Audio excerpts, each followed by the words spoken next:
Shalom Jemaat GPI Anugerah Sulung. Puji syukur kita diberikan kesempatan untuk memuji dan memuliakan Allah kita. Mari kita sama-sama berdoa. Terima kasih atas kesempatan ini ya Tuhan, di mana kami boleh memuji dan memuliakan nama-Mu. Biarlah kiranya puji-pujian kami boleh membawa kemuliaan bagi nama-Mu. Terima kasih Tuhan. Terpujilah nama-Mu. Haleluya. Amin. Mari kita sama-sama pujikan Hatiku Percaya.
Seluruh hidupku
kita sama-sama berdoa.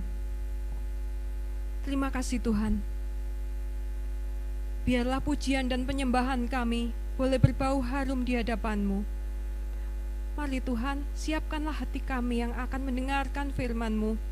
Biarlah boleh menjadi tanah yang subur dan boleh berbuah-buah demi kemuliaan-Mu. Kami juga mau berdoa ya Tuhan, biarlah firman-Mu ya Tuhan boleh menjadi tuntunan hidup kami yang sebenarnya. Dalam nama Tuhan Yesus, haleluya, amin.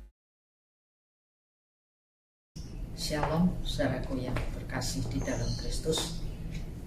Tidak terlambat kalau hari ini saya katakan kepada Anda selamat tahun baru. 2021 bukanlah tahun yang lebih mudah, tapi pasti yang jelas lebih sukar. Karena kita awali tahun ini bukan lagi dengan keadaan yang lebih bagus, tapi ternyata dampak dari pandemi itu memberikan sebuah keadaan yang lebih jelek lagi. Mari kita lihat apa yang dikerjakan Allah untuk mengatasi situasi atau kemelut yang terjadi di bumi yang mengakibatkan keadaan tidak baik. Kita baca Kejadian 1 ayat 1 dan ayat 2. Pada mulanya Allah menciptakan langit dan bumi. Bumi belum berbentuk dan kosong. Gelap gulita menutupi samudra raya, dan roh Allah melayang-layang di atas permukaan air. Saudaraku, ya, dalam Kejadian pasal 1 ayat yang pertama mengatakan Allah menciptakan langit dan bumi. Di pasal 2, di ayat pasal 1 ayat yang kedua, di situ katakan bumi belum berbentuk dan kosong. Di dalam terjemahan bahasa Ibrani, bumi tidak berbentuk. Ya, dalam terjemahan bumi menjadi tidak berbentuk. Itu terjemahan bahasa Ibrani-nya. Dan kosong. Jadi bukan belum berbentuk, tapi menjadi tidak berbentuk. Kalau menjadi tidak berbentuk, itu artinya ada sebuah kejadian, ada sebuah keadaan yang terjadi, sehingga bumi yang dicipta Allah itu jadi runyem. Saudaraku ya, Allah pencipta itu bukan Allah yang coba-coba, bukan yang ciptaannya butuh di-upgrade. Allah itu kreator yang ulung, sehingga apa yang diciptakannya itu selalu baik. Kejadian 1 ayat 30, Kejadian 2 ayat 1. Allah melihat segala yang dijadikannya itu sungguh amat baik.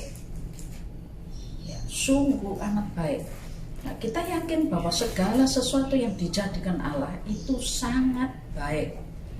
Kejadian 1, Allah mencipta langit dan bumi. Tentu saja langit dan bumi ini dalam keadaan sangat baik.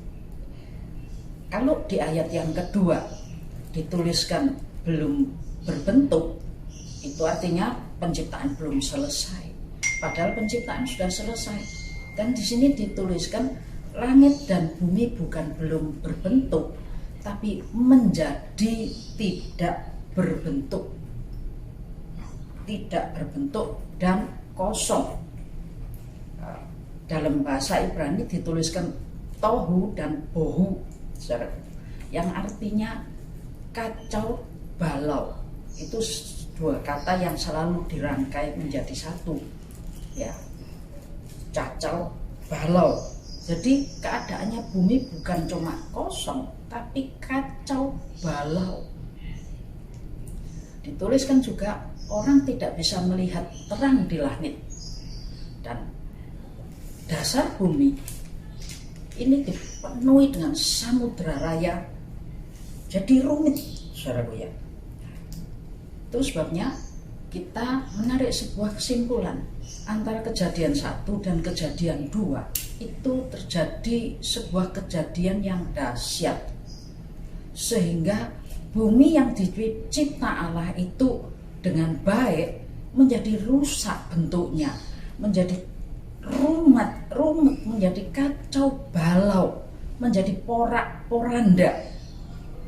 Kejadian apakah itu sebetulnya? Kalau Anda lihat di Kejadian dalam pasal yang ketiga, di situ muncul iblis, ya, muncul iblis melalui ular menipu Adam dan Hawa. Jadi iblis itu muncul di Kejadian 3. Artinya di Eden, ya, di Eden, di dalam Kejadian pasal yang ketiga, itu berarti peristiwa dilemparnya iblis, diusirnya iblis keluar dari hadirat Tuhan, itu terjadi sebelum Kejadian pasal 1 ayat yang kedua. Lebih tepatnya antara Kejadian 1 penciptaan dan ayat 1 ayat 1 dan 1 ayat 2. Ya. Jadi itu bisa kita lihat di mana, saudaraku ya. Iblis itu yang kita semua kenal, Lucifer. Lucifer adalah salah satu dari penghulu malaikat kepala, saudaraku ya. Ada Mikael, ada Gabriel, ada Lucifer. Dan Lucifer ini salah satu malaikat penghulu dari 3 malaikat yang ada. Dia, suatu ketika mau berbuat sebuah kesalahan yang fatal. Mengapa? Malaikat pemuji ini pada suatu waktu dia ingin lebih tinggi dari Allah, menjadi seperti Allah, bahkan lebih tinggi daripada Allah. Ia ingin menjadi lebih tinggi daripada penciptanya. Dan karena keinginan lebih tinggi inilah dia berbalik, bukan menjadi pemuji, tapi dia justru menjadi pemberontak, yang memberontak terhadap penciptanya. Ayat yang menyiratkan cerita ini ada di Yesaya pasal 14 ayat 12 sampai 15. Wah, engkau sudah jatuh dari langit, hai bintang timur, putra fajar. Engkau dipecahkan dan jatuh ke bumi, hai yang mengalahkan bangsa-bangsa. Engkau yang tadinya berkata dalam hatimu, aku hendak naik ke langit, aku hendak mendirikan tahtaku mengatasi bintang-bintang Allah, dan aku hendak duduk di atas bukit pertemuan jauh di sebelah utara. 14. Aku hendak naik mengatasi ketinggian awan, hendak menyamai yang maha tinggi. Sebaliknya, ke dalam dunia orang mati engkau diturunkan ke tempat yang paling dalam di liang kubur. Jadi suatu ketika ini memang diceritakan tentang Raja Tirus, tapi ini merupakan sesuatu yang tersirat apa yang terjadi ketika Lucifer, penghulu malaikat itu, mulai dengan kesombongan, ketinggian hatinya, karena dia punya kemampuan yang istimewa. Tuhan berikan dia kemampuan untuk memuji. Nah, itu sebabnya dia ingin menjadi seperti Allah, bahkan dia ingin lebih tinggi dari Allah. Itu sebabnya terjadi pemberontakan. Dan sebagai penghulu malaikat, tentunya dia juga punya banyak pengikut. Sebagian daripada malaikat-malaikat yang mengagumi kemampuannya itu ikut tergabung. Dan ketika dia merasa punya banyak pengikut, banyak pendukung, dia mulai memberontak terhadap Allah. Saya tadi katakan Kejadian 1 ayat 2, ya, itu bukan merupakan gambaran tentang bumi yang dicipta oleh Allah, tapi merupakan bumi yang rusak akibat ulah daripada pemberontakan Lucifer beserta pengikut-pengikutnya. Jadi jelas bahwa bumi ini ya sudah tidak jadi seperti semula. Bumi menjadi semrawut dampak daripada murka Allah terhadap peristiwa pemberontakan daripada Lucifer ini. Ya. Kata bumi tidak berbentuk dan kosong sudah tidak menjadi tidak berbentuk dan kosong. Itu dalam bahasa Ibrani disebut tohu dan bohu. Tohu ve bohu. Jadi kayak dua kata yang tidak bisa dipisahkan, porak-poranda itu tadi. Itu dalam Alkitab kita temukan di 3 ayat. Pertama ada di Kejadian 1 ayat yang kedua. Itu bumi menjadi rusak atau bohu karena dampak kemarahan Allah terhadap pemberontakan iblis.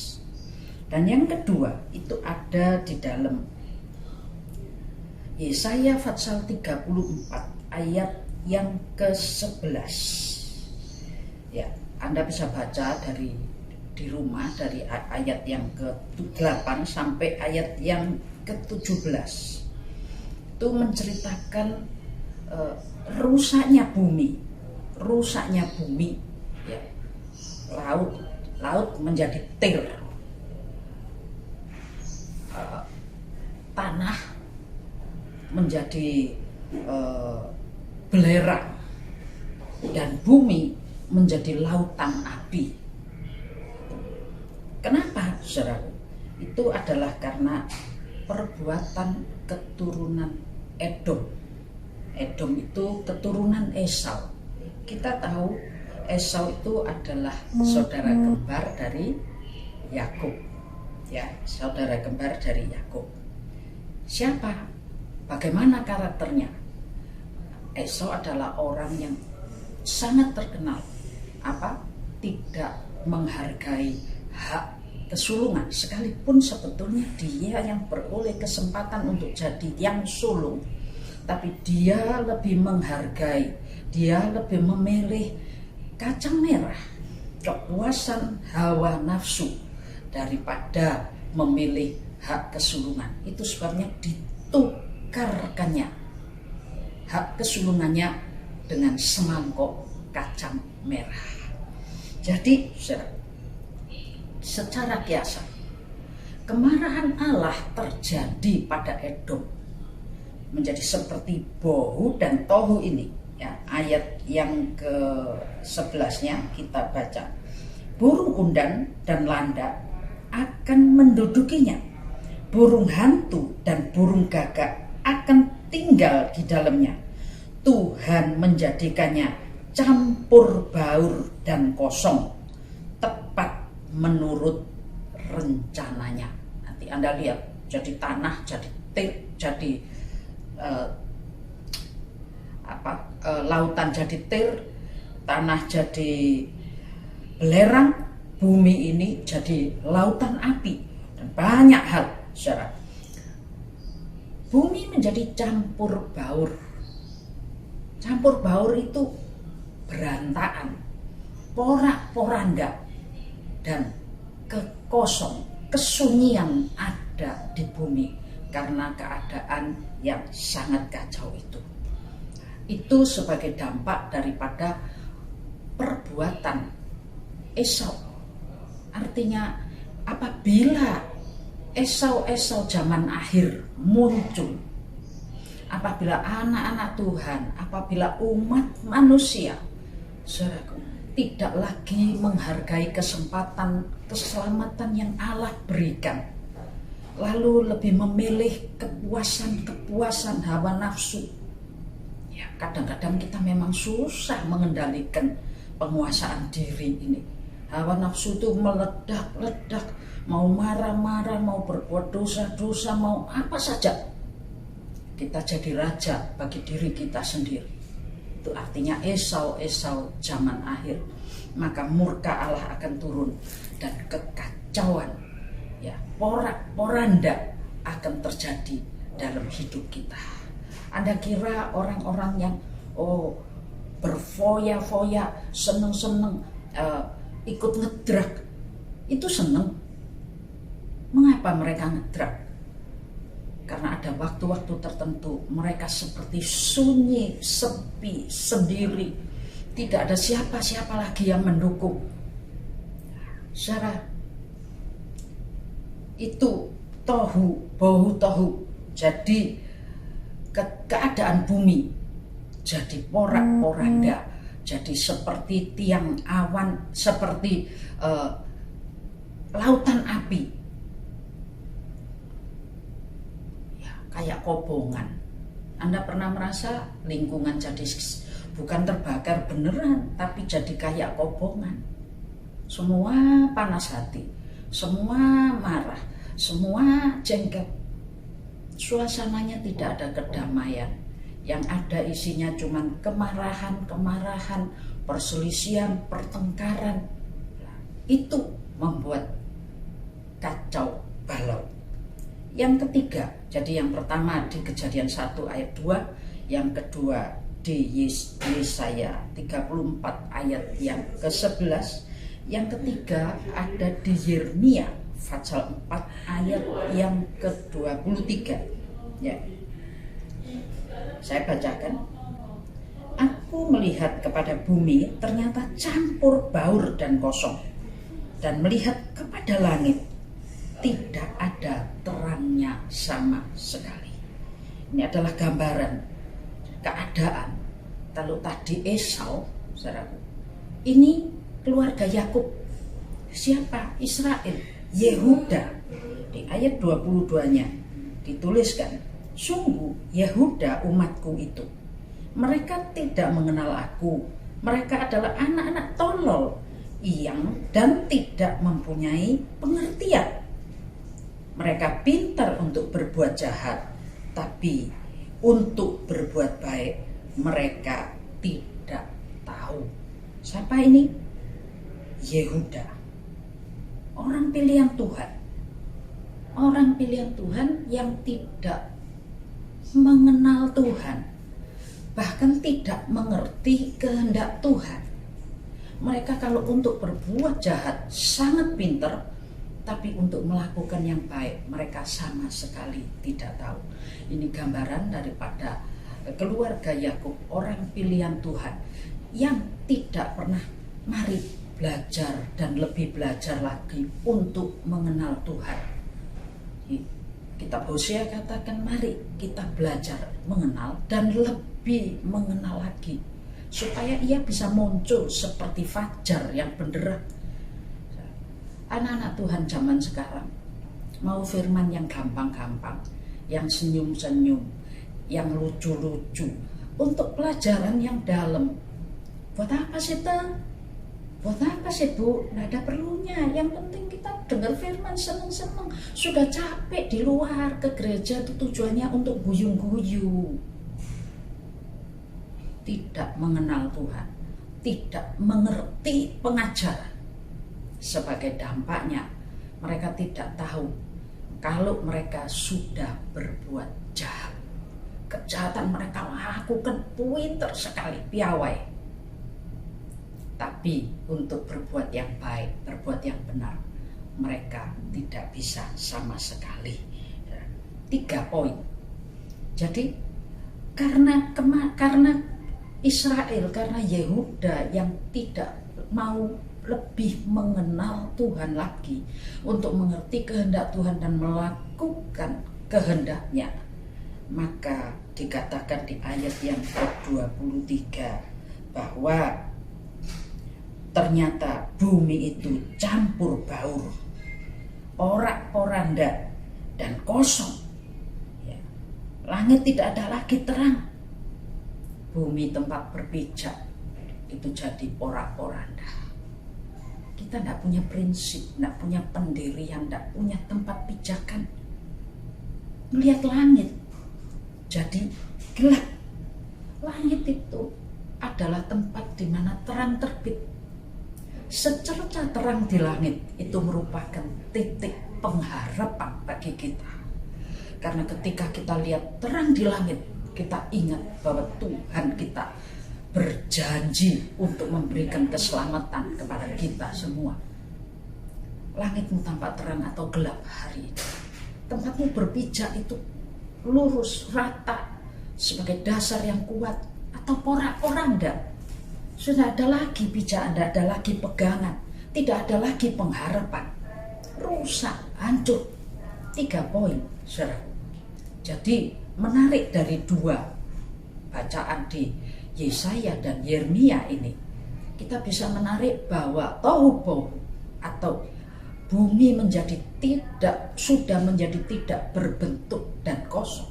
Bumi menjadi campur baur dan kosong. Bumi menjadi porak-poranda dan kosong.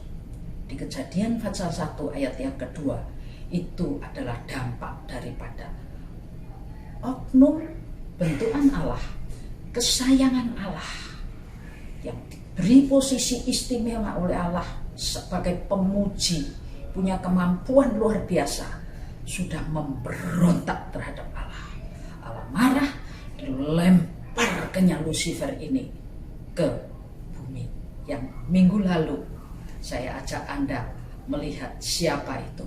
Dia tidak lain adalah Leviathan. Dia yang dilempar ke bumi, saudara.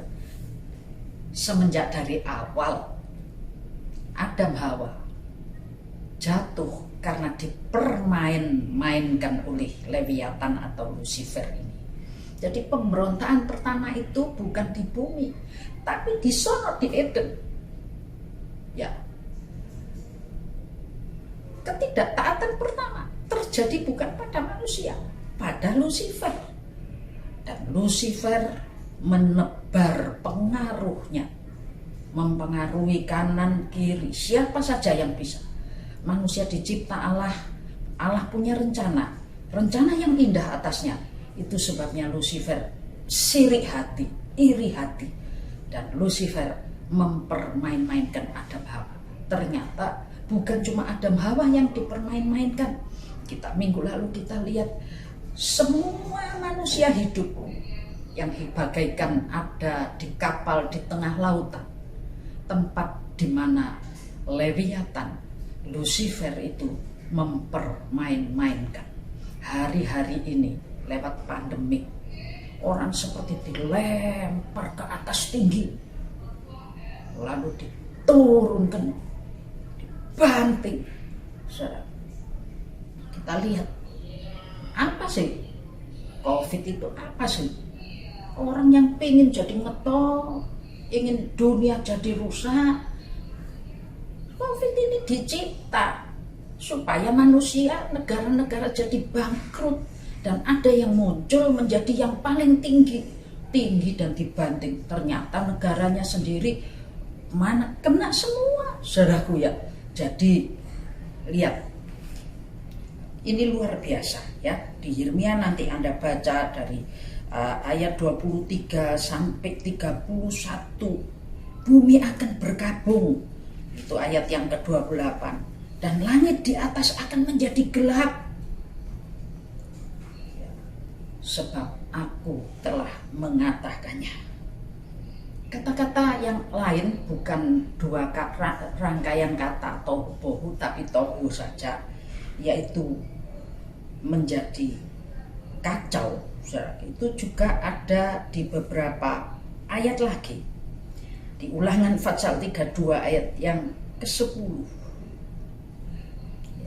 Tuhan menemukan Yakub di negeri, di padang gurun, di tengah-tengah ketandusan dan auman padang belantara. Yakub ini sudah terlempar di bumi, di tempat yang kacau balau, saudaraku, di tempat yang kacau, yang tandus, di belantara. Tapi Tuhan menemukan Yakub, orang yang tahu nilai daripada hak kesulungan. Dia berjuang dengan segala kemampuannya untuk meraih supaya dia menjadi yang sulung. Ayub pasal 6 ayat 18, di situ juga tuliskan ya. bagaimana sungai di padang gurun yang mengering dan masuk ke pasir tanpa memberikan apapun dan kepada siapapun. Berkeluk-keluk jalan arusnya, mengalir ke padang tandus, lalu lenyap. Ini saudara. Jadi ada beberapa ayat sanggahan yang kita bisa lihat. Yang ingin saya tegaskan dengan beberapa ayat sanggahan ini, saya ingin menegaskan bahwa Kejadian 1 ayat yang kedua itu adalah sebuah keadaan kacau balau karena dampak daripada pemberontakan si iblis, dan Allah murka. Dalam murkanya Allah melempar iblis ini ke dunia orang mati, sehingga bumi jadi kosong, bumi jadi jelek. Padahal Yesaya 45 ayat 18 kita baca ya. Sebab beginilah firman Tuhan yang menciptakan langit. Dialah Allah yang membentuk bumi dan menjadikannya dan yang menegakkannya. Dan Dia menciptakannya bukan supaya kosong, tapi Dia membentuknya untuk didiami. Akulah Tuhan dan tidak ada yang lain. Ayat 19. Tidak pernah aku berkata dengan sembunyi di bumi yang gelap. Tidak pernah aku menyuruh keturunan Yakub mencari aku dengan sia-sia. Aku Tuhan selalu berkata yang benar dan memberitahukan apa yang lurus. 20a. Berhimpunlah dan datanglah, tampillah bersama-sama, hai kamu sekalian yang terluput. Saudara, balik, bumi dicipta Allah dengan tujuan bagus, indah, supaya dihuni oleh bangsa-bangsa. Tapi iblis sudah merusakkannya, iblis sudah menghancurkannya. Itu sebabnya Allah tidak membiarkan kehancuran, porak-poranda, keruwetan, kekosongan, kesunyian itu melanda bumi. Ayat 3-nya kita Kejadian pasal 1. Roh Allah melayang-layang di atas bumi ini. Ya, maka roh Allah melayang-layang di atas bumi. Bukan hanya melayang, tapi roh Allah itu mengitari bumi. Artinya mengimpartasikan kuasanya di bumi yang sudah kacau balau ini. Dengan apa? Dengan kuasa ucapannya. Dia berfirman, membenahi yang kacau balau menjadi bagus lagi. Oleh firman-Nya terciptalah bumi yang bagus, di mana manusia bisa hidup dan manusia beranak pinak, beranak cucu, dan bahkan dari pernikahan keluarga pertama yang dibentuk oleh Allah, Adam dan Hawa, Allah memberikan berkat penguasaan atas bumi ini. Saudaraku, firman, roh Allah, impartasi pengurapan kuasa roh Allah dan kuasa firman, itulah yang akan mengubahkan dari kekacauan menjadi ketertiban, keteraturan, dari yang buruk menjadi bagus dan indah. Ya. Hari pertama Tuhan berfirman, Allah berfirman, maka yang pertama kali dijadikan adalah terang. Yang kedua, cakrawala, itu Kejadian 1 semuanya. Kemudian memisahkan darat dan laut, tidak campur baur. Ada tempat di mana air ada, di mana tanah ada, darat dan laut. Lalu setelah itu benda-benda penerang. Saudara, kalau ini kita urut, sungguh luar biasa. Allah itu mencipta bumi ini indah, bukan? Anda sadar bumi ini indah? karya Allah itu selalu indah. Allah ingin memberikan yang terbaik. Buat siapa? Buat manusia yang dicipta di hari ke-6. Binatang dan manusia dicipta di hari yang ke-6. Setelah itu hari ke-7 Allah beristirahat. Dan Allah juga memberikan perintah. Itu Sabat. Ya, ini pekan penciptaan. Ada Sabatnya. Dan di Sabat itulah hari perhentian. Hari untuk Tuhan. Sekarang hari Sabat, hari Minggu adalah hari untuk keluarga. Hari untuk apa? Hari untuk bersenang-senang. Hari untuk bersenda gurau. Secara rencana Allah, planning Allah, Sabat adalah hari di mana kita persembahkan kepada Allah untuk beribadat dengan sesungguh-sungguhnya. Hikmah yang bisa kita petik. Lucifer, ya, ada Lucifer. Lucifer dicipta dengan indah dan bagus, tapi berhati-hati. Di mana ada kemampuan lebih, di mana ada keindahan lebih, di mana ada kecantikan yang lebih, di situ timbul kesombongan. Ya, mengangkat diri. Di mana ada kesombongan, di situ ada pemberontakan. Pemberontakan itu berbicara tentang ketidaktaatan. Di mana ada pemberontakan, di situ akan timbul huru-hara, kekacauan. Di mana ada kekacauan, hidup tidak tertib, hidup tidak selaras dengan rencana dan kehendak Tuhan, maka di situ ada murka Tuhan turun. Ketika murka Tuhan turun, kutuk pun turun, berkat hilang. Dan ketika kutuk turun, yang indah, yang baik, yang dicipta sesuatu yang luar biasa, berubah menjadi kacau balau. Hati yang bahagia menjadi sunyi sepi sendiri. Jadi untuk itu mari kita belajar. Allah mencipta manusia, membenahi setelah kejatuhan itu. Efesus 2 dan Efesus 4 tujuannya biarlah dalam persekutuan kita, saudara, kita ini adalah anggota keluarga Allah. Efesus 2 ayat 19 sampai 22. Kita ini kawanan orang kudus, kawan sewarga dari orang kudus, dan anggota keluarga Allah yang dibangun di atas dasar para rasul dan nabi dengan Kristus Yesus sebagai batu penjuru.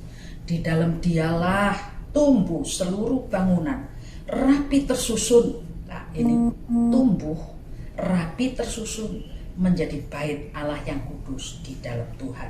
Di dalam Dia kamu juga turut dibangunkan menjadi tempat kediaman Allah di dalam roh. Tubuhmu adalah rumah Allah, di mana roh Allah tinggal. Itu sebabnya Efesus 4 ayat 6. Ya, biarlah kita jadi yang rapi tersusun, diikat menjadi satu kesatuan oleh pelayanan semua sebagiannya, semua bagiannya sesuai dengan kadar pekerjaan tiap anggota, menerima pertumbuhan dan membangun dirinya di dalam kasih. Jadi saudaraku, dalam perhimpunan kita hari-hari ini, ya, baik di keluarga, itu adalah persekutuan pertama yang dicipta oleh Allah. Kalau ruwet, pusing, saudaraku ya. Dalam keluarga Allah, tempat di mana kita bersekutu, beribadah, kita bersaudara di dalam Tuhan. Biarlah kita juga dibenahi yang ruwet. Jangan ada kesombongan, jangan ada tinggi hati, jangan ada, itu dibuang semua. Ketika ada titik kesombongan, mengangkat diri lebih daripada yang lain, di situ ada kekacauan. Itu sebabnya rapi tersusun, masing-masing bekerja sesuai dengan kadarnya. Tidak ada yang yo-yo, tidak ada yang pingin jadi terkemuka. Semua jadi baik. Ya. Awali tahun ini, dengan menata semua yang porak-poranda, mengorganisir kembali dengan baik di kerjamu, di rumahmu, di keluargamu, di gerejamu, di dalam bergereja, engkau pun harus terorganisir. Bukan keliling-keliling, apalagi kalau sekarang, saudaraku, bukan cuma keliling, cuma tinggal tekan tombol remote, Anda bisa jadi jemaat di mana-mana. Ya, lalu itu sebabnya di gereja tahun ini sudah diedarkan di grup WhatsApp. Harap Anda peduli. Kita mau melakukan sesuai kehendak Tuhan. Kita akan adakan pembenahan, pengorganisiran kembali supaya tahu mana jemaat, mana bukan, mana pelayan Tuhan, mana bukan, mana eselon 1, mana eselon 2. Ayo dibenahi semuanya. Dan kita tahu dalam kerapian, dalam keindahan, bukan porak-poranda, urapan Allah akan terjadi. Mazmur 133 ayat 1-3. Alangkah indahnya, alangkah baiknya, alangkah indahnya saudara seiman yang rukun. Maka di situ akan digambarkan seperti minyak urapan yang mengalir dari kepala Harun sampai ke jamur jubah. Sebagai penutup ayat tema tahun ini, Pengkhotbah 9 ayat 8. Biarlah selalu putih pakaianmu dan tidak kurang minyak di atas kepalamu. Anda mau menjagai untuk minyak Anda tidak berkurang? Mari benahi diri supaya berkat, bukan saja berkat rohani berupa urapan, tapi berkat jasmani. Sekalipun di tengah-tengah situasi yang sangat buruk, ekonomi mungkin hancur-hancuran, tapi janji Tuhan, singa muda mati kelaparan, orang yang mencintai dan menanti-nantikan Tuhan tetap dipelihara oleh Tuhan. Amin. Mari kita berdoa. Berikan kepada kami sekalian kerendahan hati, supaya roh pemberontakan itu tidak timbul, dan kacau balau itu dihindarkan dari kami. Kami mau berbenah Tuhan, sekalipun dunia tidak membaik, tapi kami mau jadi lebih baik dari tahun lalu. Kami mau mendengarkan firman-Mu, kami mau mentaatinya, kami mau melakukannya, dan kami percaya kalau langit, bumi, cahaya, cakrawala ketika taat kepada firman Tuhan, bumi yang sudah campur baur, bumi yang sudah porak-poranda, bumi yang sudah hancur-hancuran, bisa diubah jadi bumi yang indah dan membuahkan hasil buah-buahan yang bisa kita nikmati berkat-berkat Tuhan. Kami percaya ketika kami mendengar firman-Mu, ketika kami mentaatinya, sekalipun kekacauan itu boleh ada di sekitar kami percaya orang yang taat kepada Tuhan, ada jaminan Tuhan untuk tetap dilindungi, diberkati, dan tetap dalam kasih karunia Tuhan. Lawat setiap keluarga yang berkumpul untuk mendengarkan suara firman. Tambahi urapan supaya mereka juga mampu untuk menjadi pelaku-pelaku. Bukan hanya keluarga, tapi keluarga-keluarga dalam Tuhan, jiwa-jiwa, saudara-saudara seiman, semuanya Tuhan tambahi dengan minyak urapan baru, sehingga dimampukan untuk jadi taat kepada firman. Dan dampak daripada ketaatan ada berkat, keindahan, sukacita, damai sejahtera, kasih dan anugerah Allah limpah dalam hidup kami. Amin. Semoga firman Tuhan yang kita telah dapatkan boleh memberkati hidup kita, Mari kita sama-sama pujikan. Tuhan Yesus baik.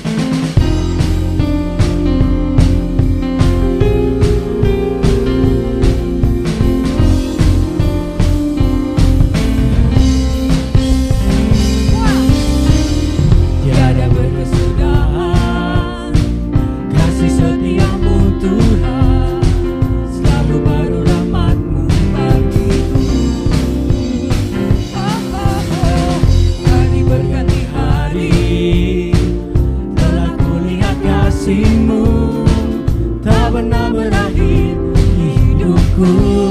Tuhan Yesus baik. Tuhan Yesus baik, sungguh amat baik, untuk selama-lamanya. Tuhan Yesus baik, Tuhan Yesus baik, sungguh